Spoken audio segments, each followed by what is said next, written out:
Morning. Good morning.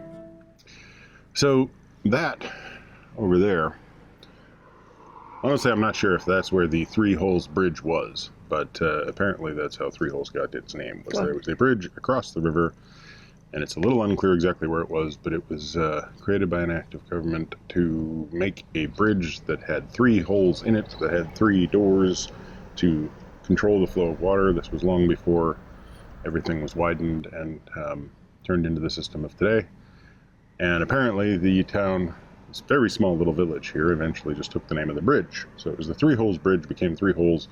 Now the bridge is gone, so now it's just called Three Holes. It was very confusing.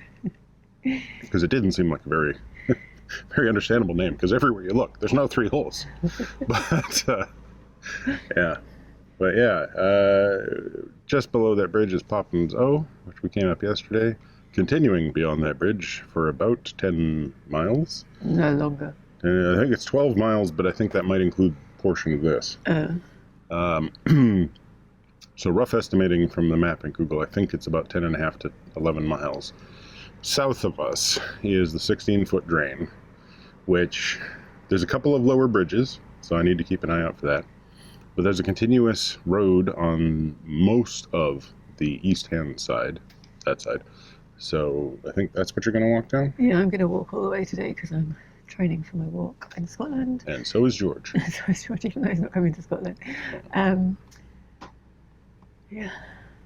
And there's no official... Oh no, there's an IWA mooring after a bridge, but there's also a potential wild mooring down there. Yeah, there's a wild mooring outside of a pub, which the IWA uses. And then there's a middle levels conservatorship, MLC, run mooring that is a wild mooring or a rural mooring. So it's really just kind of 5 wooden posts. Hopefully we can see it. Yeah.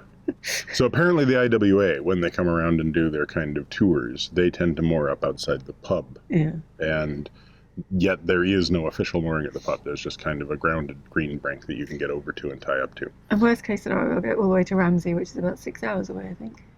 Yeah, that would be the bad situation. Anyway, let's go and see what we find. Yeah. Most likely we go down to Booth's Bridge, which is the last bridge heading south. Okay. Or at least the last one on my map. Assuming the map's right. We've had some problems with maps being not entirely up to date on bridges, but the last one down there is Booth's Bridge. Beyond that is apparently a garden center, and they put in the rural moorings near there, which would be nice to be able to stop up. I don't know if we'll get there when the garden center's around and open, but if it is, they can be nice to stop by. So now I'm going to wait for a few minutes while you get walking. Yeah. Okay, and then I'll head off. So we're going that way. Yeah. Slowly.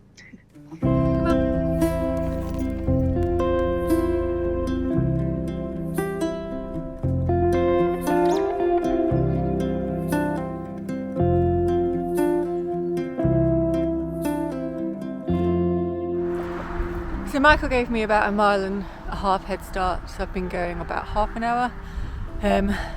The walk is along this road, which is really quiet, but when a car comes we have to get out the road onto the grass verge, which has luckily been mowed fairly recently, but it's not exactly a relaxing walk.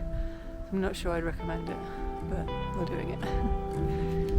It's time for Michael to set off. Usually I can keep up with the boat when I'm walking, but for a number of reasons, Michael will be able to move faster than he does on a canal, so it's more than likely I'll get overtaken soon. There's Poppins O to the right. That's the way we came yesterday from Upwell. Today we're heading south along the 16-foot drain.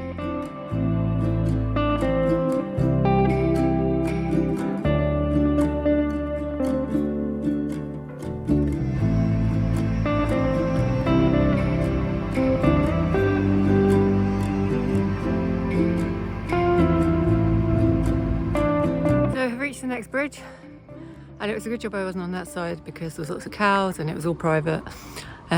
Just see Michael catching up in the distance there, so I'm going to carry on. So much for my head start.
The landscape may be flat and the navigation straight, but it's still pretty stunning, and there's definitely something wonderful about being the only boat around. Oh, hello horses!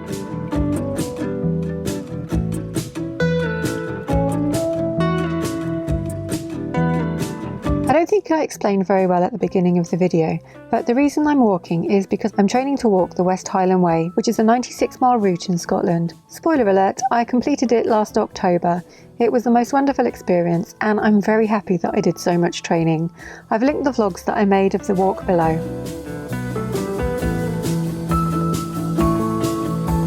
We've been going for about an hour and a half now, and so Michael needs to change the batteries on the front and rear cameras. With nowhere to moor, he decides just to stop in the middle of the navigation and float, with predictable results.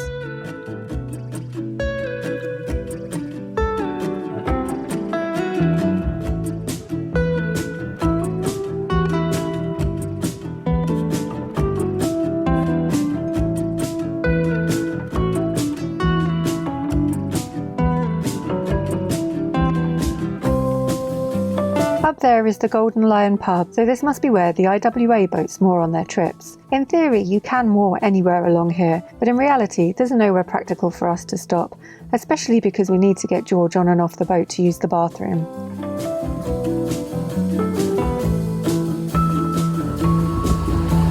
Well, I'm not enjoying this. So basically, Jo decided to walk, which is good. She wants to get her walk in. I want her to be able to walk, but effectively, there's a road that runs down the east side of the canal that, well, basically it's just a narrow road. It's much busier than either of us expected, and it's got no affordances for pedestrians whatsoever. It's also fast in places, like this section from the railway bridge down is 50-mile-an-hour limit, and so I know I'm worried about George and Jo. There's signs. Well, you can't really see it, but that's a sign indicating to drivers to be careful because vehicles apparently come down into the water relatively often. The far side, the west side basically has a continuous pathway and would be able to be walked, except for it's got signage everywhere saying private property, no dogs allowed, no dog walking. Really, it's really unfortunate. There should be some form of pedestrian affordance here. Especially because at the end of the day, this dike, like, there's a 6-foot section of land there that can't be used for anything anyway, because it's just the outer portion of the dike. So anyway, if you're ever coming down the 16-foot drain, just get everybody on the boat. It's just better. I got to continue on to the next moorings. Also, the wild moorings that are listed in the bridge for Golden Lion, the Golden Lion pub, and the Golden Lion wild moorings, they don't exist. There's just reeds going in all the way to the water, and it's a near vertical bank. So whatever that was, I think you'd have to get out there with a machete to get it back to the point where you could actually moor up.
Bridge, and finally I've crossed over and we've got a footpath not next to the road, and Michael is moored I think halfway between this bridge and the next bridge, and I can see someone coming towards me, so quite possibly it's Michael.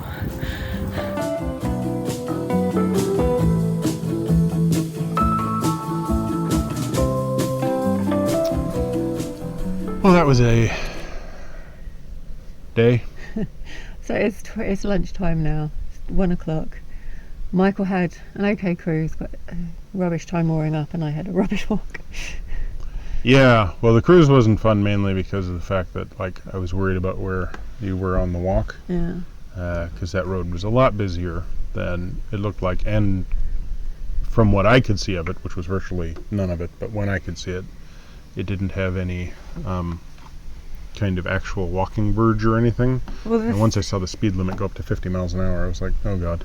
Well, the silly thing is, I went up to the bridge this morning, and I saw that the offside, not the offside, the side without the road was all private.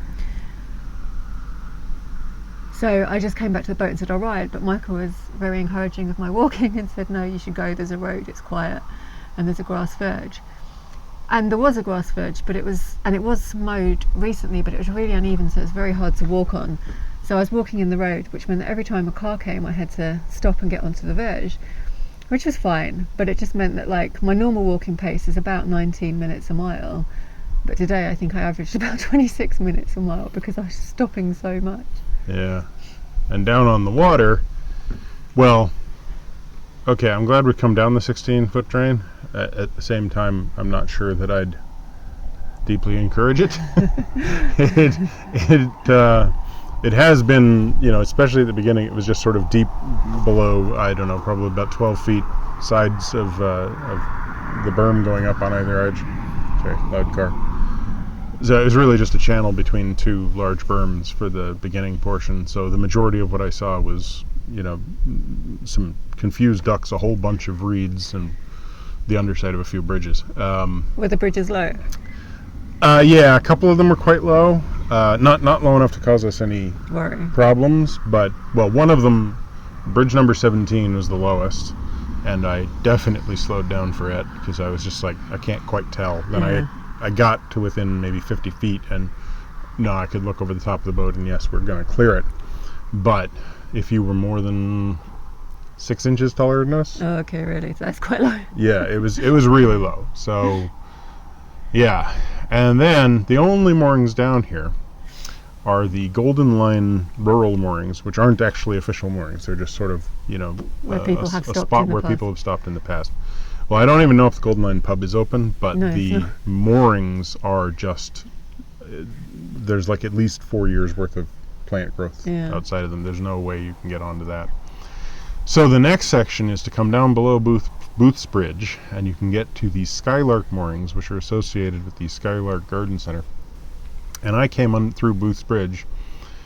The map from the middle level commissioners is useless. It's got a gold dot that just, you know, based on scale would be about 2 kilometers in diameter. Probably not that big, but, like, you know, it's like you got no idea where these things are. So I come through the bridge, and I'm looking, and on the left-hand side of the bank, it's all overgrown. So if there were posts on the left-hand side, they could have been completely covered. On the right-hand side of the bank, it's not overgrown, but there's no posts. So ultimately, I'm like, okay, so I stop the boat, and I get onto the phone, and I call the garden center. And this woman answers, and she's so helpful and really nice. And she's like, oh, no, yeah, definitely go to the moorings. I was just there a couple of days ago. They've been, you know, mowed. And I'm just like, good, excellent. Where the heck are they?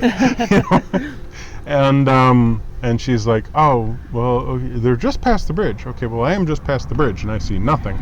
She's like, okay, well, maybe you'll just have to keep going because there is a sign. So fine, I carry along, and I find the sign. And it is currently mowed.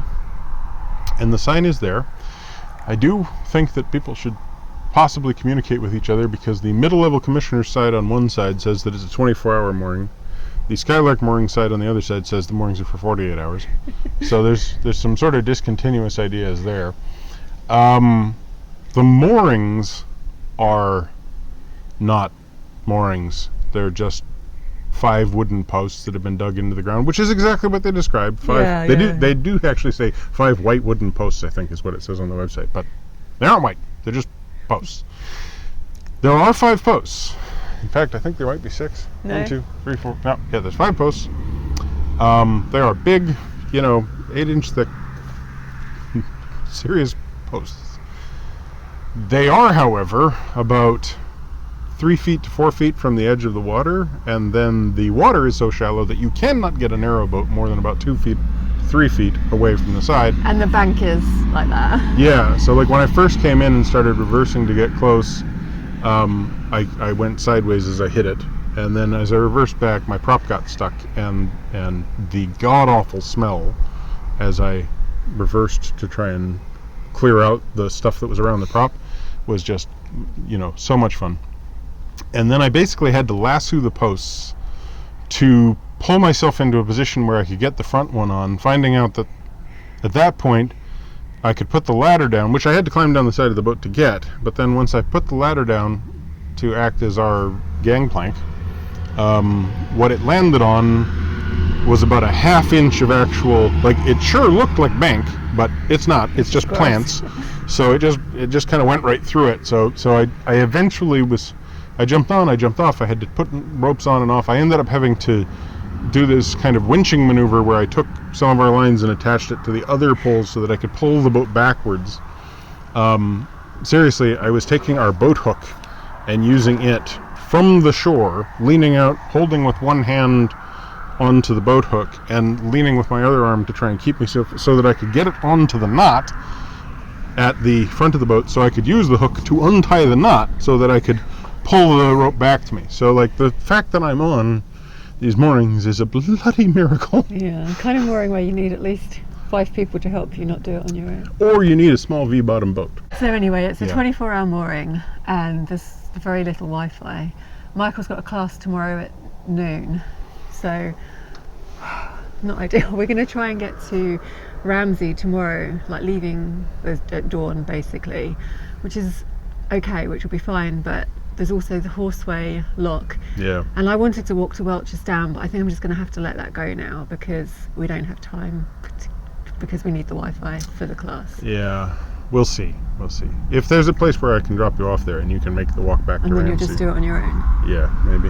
I don't know. We'll figure it out. Yeah. We're going to get the silver propeller on the side of Horseway Lock.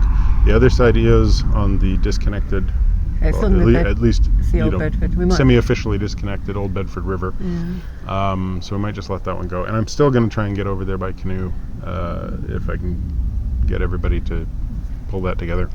Oh yeah, so I just called I think it's called the Fen something Marina down in Ramsey to check we could moor somewhere, and she was very, very helpful and told us that the moorings at Tesco, someone moored there a few weeks ago and the post came out, so goodness knows what we're going to find there. But she was like, you can moor here for £10 a night, we'll find some room for you, so we might do that. But we want to go to Tesco anyway to get some groceries, so we'll see what happens tomorrow. So if you're on your way to the 16-foot drain, keep going. And if you're going to stop at Skylark Moorings, which is fine, I mean, I look forward to our walk over to the garden center. I look forward to seeing what the cafe is over there. It is a bit of a walk, but I look forward to getting there, and hopefully it won't be closed, and hopefully they'll let dogs in. But if you're coming down here, look for the aluminum windlass underneath the boat, because we lost our aluminum windlass. We weren't even using it, it just got flinged in. Yeah. But never mind. I tied a rope around it. I was trying to use it to hold a rope in place. It was a slack rope. It was just I couldn't pull the rope back on because the other end was tied around. Then it was like, okay, so I'll just put it on there, and then somehow it got levered, and I heard this thing go cling, and I thought, was it a double one or the other one? The single one, the old one, the good one. That's all right. We got our money's worth out of those. We got our money's worth out of them. Those cost us £5 each, so and they did as well. Yeah. So, but all I'm saying is it's down there, if you and it's a piece of history. It's the lock windlass that's gone everywhere, and I'm feeling morose and sad. Anyway, let's go and hopefully find some nice food at the garden centre. Yeah. George is asleep on the bank over here, so I forgot to take his water bowl with me. He looks comfy. I forgot to take his water bowl with me, and he ate some really disgusting poo that was not solid. And then he was thirsty, so I gave him my water bowl, and then I was like, shit, I should have drunk from this before I gave it to him, because I couldn't then drink from it after he put his pooey mouth on my water bottle. I was really thirsty when I got here. No crap, that does sound like a shitty situation. Poop, and more poop. obviously, you're watching Minimalist. So thanks for watching. Give us a thumbs up. Comment down below. Subscribe if you haven't already. Subscribe to Minimalist Maximal Pooposity if you want our time-lapse videos. And also, click that bell if you want to get notifications. The good news is that we did walk over to the garden centre and it was well worth a visit. The cafe was excellent.